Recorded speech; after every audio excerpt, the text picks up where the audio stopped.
పాపం చేసి వస్తూ ఉంటుంది జనాలు. ఎంత దౌర్భాగ్యం అంటే అంత దౌర్భాగ్యం.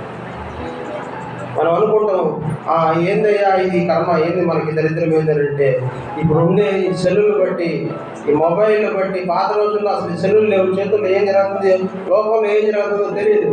ఇప్పుడు సెల్లులు చేతులకు వచ్చేసి పాపం కూడా చేతులకు వచ్చి చిన్న పిల్లల నుంచి పెద్దల వరకు. పిల్లలు ఏమనుకుంటారు, పెద్దలు ఏమనుకుంటారు, పిల్లలకు సెల్లులు ఇచ్చి అబ్బా నా బిడ్డ ఏదైనా కానీ అబ్బమనా తీసేస్తుంది, నా బిడ్డ ఏదైనా కానీ అబ్బమనా తీసేస్తున్నాడు అనుకుని మురిసిపోతాను తల్లిదండ్రులు.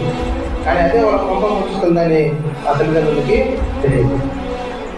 అడగతున్న పిల్లలు సెల్లు కావాలని 2 దెబ్బలేసి గొంగు అంటారా. సెల్లులతో ఎవరైనా కానీ సెల్లులు పట్టుకొని తిరగతుంటే సావం చెయ్యి కొనడం మంచిది. అనిల్గా ఉంటున్నారు చిన్న పిల్లలు, మీరు చెప్పేది పెద్దలు కాదు, పెద్దలు కూడా నష్టమే. అయితే